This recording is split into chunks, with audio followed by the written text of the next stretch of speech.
Okay, welcome back to another video. In this one, I'm going to kind of kill two birds with one stone, where I will be talking about essentially my personal order of operations when writing a program. Um, and the second bird I'll kind of be killing with the same stone is almost like a case study on writing um, a first training block for a lifter. And if you've been watching my YouTube videos for the past 2+ years, I think about 2.5 years ago, I made a video on writing a first training block for my lifter Jamie, and I don't remember some of the things I mentioned in that video. However, my process right now is probably a bit different. So this is kind of a two-in-one where the title of this video is probably going to be something along the lines of emphasizing how I go about programming, like the order of operations of programming, in my opinion.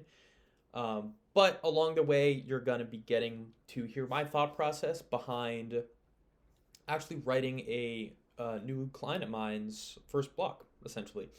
Um, so yeah, let's get right into it. In terms of the order of operations for writing a powerlifting program or writing the first block for a lifter, whatever circumstance you might be in, I like to go through a bit of like a 7-step process essentially. The first one is not really programming related, but more so just gather the lifter profile. So what demographic they are, how their leverages are, things like that. Figure out where their next meet is. Step 3 is organizing the microcycle layout and the order of stress throughout the week. Number 4 is programming a rough draft of the squat, bench, and deadlift based on the lifter profile. Number 5 is going to be programming accessory work based on the lifter profile. And number 6 is going to be writing out the weekly RPE progression. And then number 7 is weekly load progression. So pretty simple stuff and probably along the lines of what a lot of other coaches are doing, to be honest. However, this is just personally kind of the thought process, in my opinion, that makes the most sense. So yeah, the lifter in this case, I will be going over a real example of a new client of mine that I just started with a week and a half ago, and kind of give you guys my thought process behind that. So the lifter profile here is a real example. The block that I'm essentially going to be running through the step-by-step process of writing is real and the exact block that I wrote for this person. So yeah, we will get right into the lifter profile component. So some things that I consider to be part of the lifter profile is obviously just going to be what is making the lifter. Their leverages, their experience in the sport, like their training age, body weight, things like that. Some other things I'm going to consider are what their previous programming looked like. And that's not really like specific to the lifter, but it's relevant context that's needed in order to get past this first step and then actually write the program itself, right? So I'll kind of skim through these because, again, I would much rather emphasize the order of operations in this video and less so make it too emphasized on this specific case. But to run through things, this is a 110 or so kilo male. He's very, very poor leveraged for squat. Extremely long legs, femurs, has trouble hitting depth due to his poor leverages, but also due to a poor relationship between his rib cage and pelvis. Just very extended, kind of sit into the heels type of squat. Basically just biasing a bit too much of that like flared rib cage, general extension bias that we see with a lot of people. Previous programming, there was nothing that really complemented this. It was a lot of low bar squatting and a lot of straight sets of low bar squatting, and it was all very heavy every single day. So there wasn't really anything that would kind of fill the bucket that's not being filled by doing comp squat with this lifter. He would have shoulder issues from low bar position. Again, kind of going along the theme of everything here with squat. He's just very, very perpetually stiff. Like I said, he's a heavier weight male. He's been lifting for a very long time, so just a lot of powerlifting beating him up over time. Very stiff, poor mobility, hard to get into this comfortable low bar position and comfortably hit depth. And before, he was squatting 3 days a week. For bench, he has a very cranked back foot position that is wide, so very You know, kind of atypical for what I would like for most lifters. He's got poor control on the chest, and that was really the big thing, is just lacking control on the chest, lacking technical proficiency coming down and on the way up. He was benching 4 days a week before, and he was doing a ton of overhead pressing. For deadlift, he's very, very well leveraged for sumo and just deadlift in general. Short torso, long legs, long arms, pretty perfect. Historically, he mentioned on our intake call that he responds very well to conventional deadlift, and the second he has implemented that before, as sumo started to take off, he sets his hook grip really, really quick. He's got a fully top-down setup, pulls hook grip, sets it really quick. So that's something that probably needs to stay in practice, and most likely is pretty fatigue sensitive. He pulls 365 kilos, so that's over 800 pounds. Heavier weight male, not super proficient movement, especially on squat. So squat and deadlift are both probably going to beat him up a good amount. Then in general, there's a lot more that I could have added here, but again, I'm trying to make this more catered towards the order of ops instead of this specific case. Before, he was not really doing any top sets. It was just a lot of straight sets, doing a lot of heavy stuff. Pretty much every single time he would be in the gym, it would be a hard workout. So again, not necessarily a bad thing, but more so just trying to emphasize, I think he was just doing a bit too much before, and there was not a lot of accessory work variability. So getting into the next step with all of those things in mind, before I even take those into consideration, the most important thing, in my opinion, is figure out the next time they're competing. If they do not have a meet in mind at the time being, they're not signed up for one, there's nothing soon, they don't know the next one's going to be, you don't need to do anything here. I personally like to make sure the meet is the first thing, though, because that dictates how we're going to be timing things, and that dictates the general like macro cycle progression leading into a specific date. So the worst thing ever is to write a normal 4 to 5 week block and then realize, okay, I don't know where I'm going to go from here because there's a hypothetical meet. So the timing of one block is going to impact the timing of the next and the next and the next if things don't line up conveniently. In this case, this person's next meet is February 21st. So we were starting on November 9th. This was actually perfectly easy to line up going into meet day. All we had to do was line it up with 3 5-week blocks, and things go right into meet day without any issues at all. It's pretty simple, and there's really not a lot of like there's nothing tricky going on there essentially. So for example, let's see if we can. We'll say, so we started on November 9th. So for example, we're going to have 1, 2, 3, 4, 5 weeks end on December 13th. 1, 2, 3, 4, 5 weeks end on January 17th. And then 1, 2, 3, 4, 5 weeks, and that will be meet day. So it works out quite perfectly for this lifter. Typically, well, maybe not typically, but fairly often when you start a macro cycle for someone or start working with someone, and someone has a meet in mind, there's got to be something funky going on. I have a whole YouTube video about this, about how to time blocks into meet day. So I highly recommend watching that if that is something that doesn't really make sense for you. But again, that's not the whole point of this video. More so just figure out if they've got a meet in mind and then time blocks accordingly. This case just happened to work out pretty perfectly, where we could just run 3 5-week blocks. Now, this person was running 4-week blocks before, not really seeing a lot of specific tied success to a 4-week block. It didn't really seem to be something that was needed in his training. So I was perfectly willing to sacrifice an atypical block length by extending it to a 5-week block for the benefit of having timing going to meet day be perfect like this. So pretty easy stuff. Step 2 is going to be the microcycle layout and the order of stress throughout the week. In my opinion, this is the first thing that should be done before you even start to write anything with the programming. Now, I mention this every single time. I use the word primary, secondary, etc. in my YouTube videos, but this is solely for the sake of organizing the order of stress. For example, this tertiary squat day doesn't necessarily need to be the easiest. However, this is how I personally view things, okay? If I'm labeling something as a primary day, I want that day to be the highest performing. That's typically how I view things. I want the primary session to be the one that we are coming in the most predictable, essentially the strongest. And from there, we can kind of organize the order of stress around that primary session. Again, it doesn't dictate what that person is doing on a specific day. So we're not really writing any programming here. This is just a very general guide. And we're not getting too attached to the secondary day needs to be easier, the secondary day needs to be light, or something like that. Because oftentimes that's not the case. I'm more so looking at predictability on the primary session and prioritizing specific days over others, if that makes sense. So this is what I ended up coming up for this person. I have him squatting Tuesday, Thursday, and Saturday. I have him benching Monday, Wednesday, and Saturday, and then I have him deadlifting Tuesday and Saturday. So this is kind of what it looks like. I wrote a couple of other iterations here that I ended up not going with. So a simple one here is the exact same thing that he was doing, and I just had his squat from Tuesday to Monday.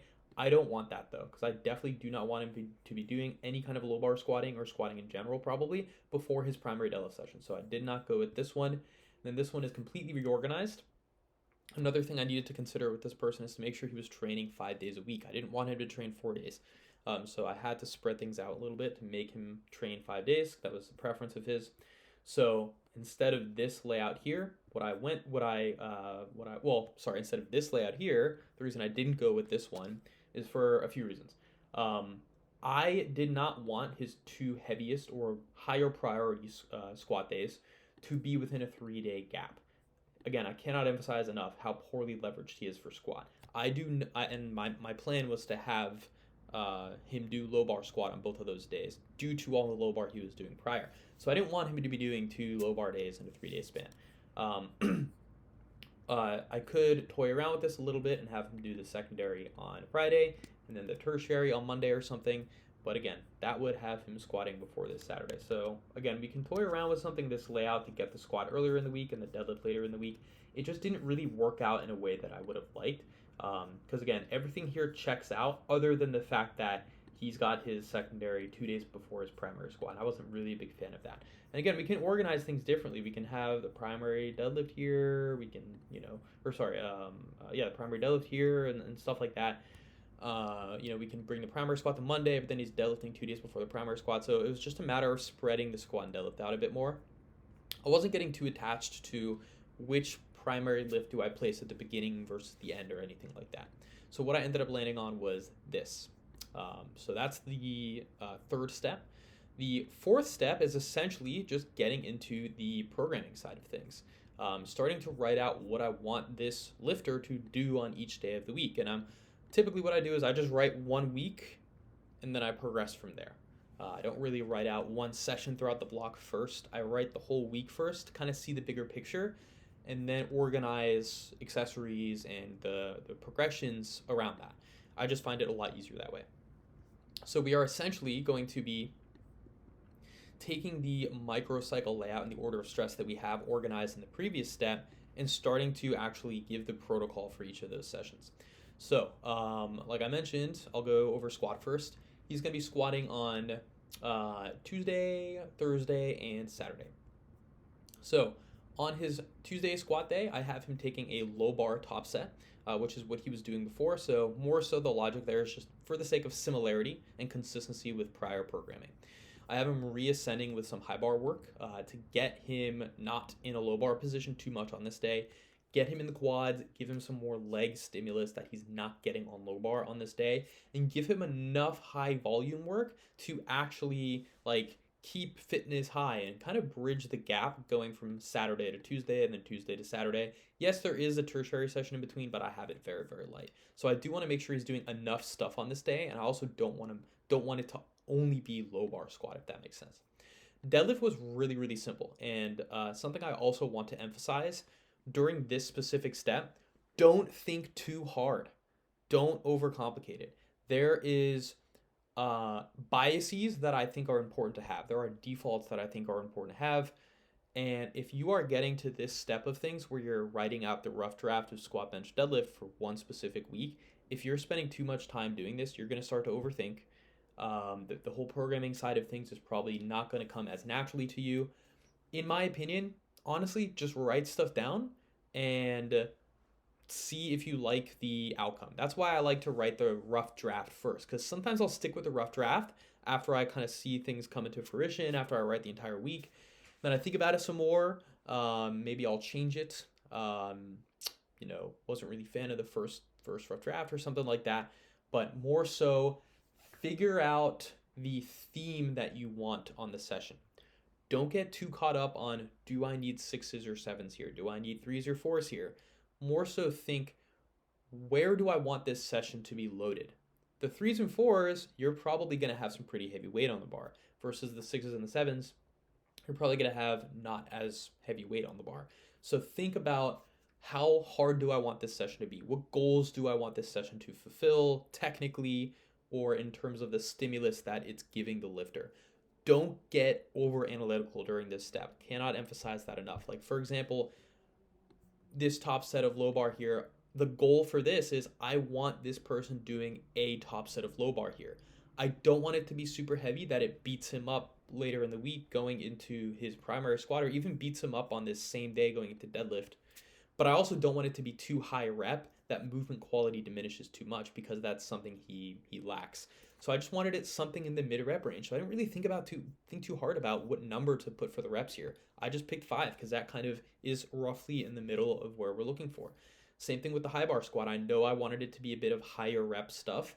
I didn't want it to be lower rep. I didn't want it to be, I wanted to make sure it was enough stuff. So I just went with 7s. 6s to 8s is probably fine here. Same thing with deadlift. I wanted him to do a single. I knew that because he's 3 blocks out from his next meet. But I didn't really think too hard about what rep range to put for back off sets. Anything really could have gone well here. Again, this is the first block with a lifter, so it's okay to make some mistakes and just kind of see where to go. I find that 5s for a lot of people are just kind of like that middle ground in terms of rep count. So I didn't really want to give him like a 3x2 or something here. And have this day just be crazy heavy and not really getting a lot of workload in. But I also didn't want it to be 8s or 10s or something, because I want this to be his heavier deadlift day. Like, I want to make sure the back downs here are heavy enough, but we're not swinging too far on either side of the spectrum, if that makes sense. So again, I really want to emphasize during this step, thinking too hard about the minutia and majoring in the minors essentially is probably not going to do you good when actually writing an efficient program. On Thursday, what I have him doing is a couple tempo singles, and the reason for that is really just because of the issue I explained in step 1, step 1 with the lifter profile, is he just has issues crashing into the chest, not really a lot of awareness in terms of what to do with his legs. For the tertiary session back off sets here, I essentially just have him doing enough stuff to ride that fitness into Saturday. So again, mid to high rep range, but also making sure it's not creeping too far beyond actually being worthwhile intensity wise. So I ended up landing on 6s, something like 5s or so. 5s or 6s here would probably suffice. In terms of his tertiary squat, really not a lot of thought that went into this. Honestly, I knew I wanted it to be an easy day because, like I mentioned in the lifter profile, he was just doing a ton of squatting, and all 3 days were really, really hard before. So I wanted to make sure his tertiary was very easy. SSB and high bar, probably both very viable here. I just wanted to get him out of that low bar, give his legs some stimulus, get him into some forward knee travel, take some stress off the upper body. And the SSB is excellent for getting someone out of the extension bias as well, because your hands are in front of you, you're going to be less retracted and extended, etc. Probably going to be an exercise that is easy to hit depth on as well, and that's an issue that he has too. I had him resting on Friday, and then on Saturday, it's a bit of a longer day. So for squat, like I said, I want him to be doing a single. He's 3 blocks out from a meet. I'm not really going to be too worried on progressing a certain rep range throughout a macro cycle right now, because we are popping right into a meet prep.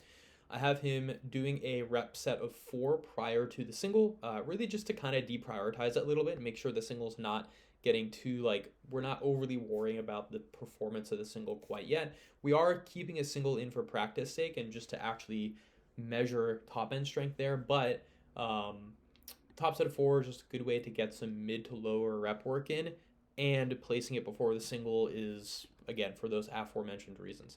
That I have him doing a 3x4 after, making sure this day is fully low bar, because he was doing a ton of low bar before, and this is the more specific session.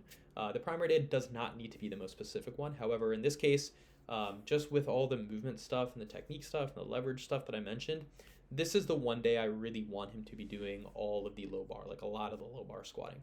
If we go back up to the order of stress, and this is why it's so important to organize first, I have him doing all this low bar squatting, and then he's got rest day, and then deadlift. then he's got more low bar squatting. He's got a lot of rest off from heavy lower body work. So not a lot of low bar prior to when we want his squat to be the strongest. Not a lot of heavy deadlifting prior to when we want his squat to be the strongest. He's got 3 full rest days off from lower body stuff other than those 2 sets of SSB. So that's the reasoning for this Saturday being the more dominant day in terms of how much low bar he's doing. Similar deal with bench, just trying to get this day heavy. I want this day to be the performance indicating session. So I have him taking a top set of 4 into a single, into a 3x4, so pretty much the exact same layout as squat. It just happened to be that way. And then on his secondary deadlift, if you remember in the lifter profile part, he mentioned that he does really, really well with conventional deadlift. So I did want to trust him on that and keep the conventional deadlift in the mix. So I also didn't want him to only do conventional on this day.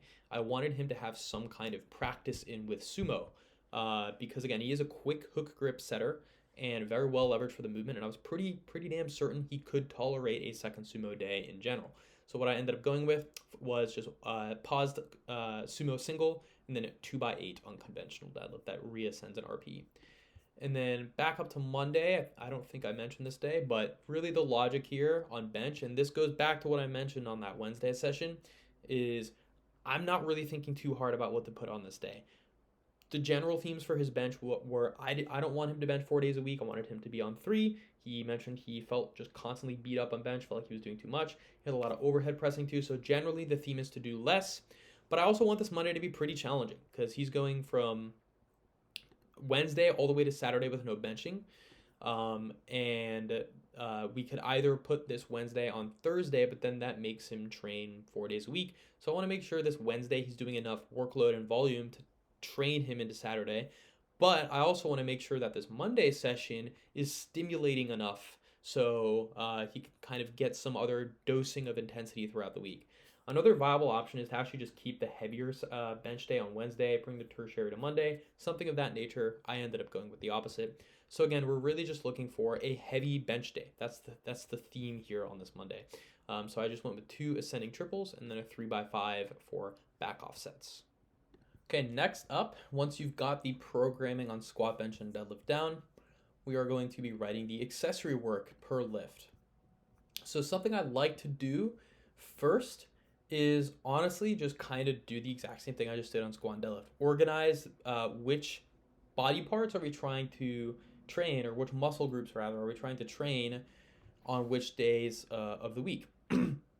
Personally, I try to get each muscle group in twice, sometimes with the exception of legs or chest, or for timing's sake, biceps and shoulders. Sometimes some body parts I really like to get twice, pretty much 100% of the time, are triceps and back.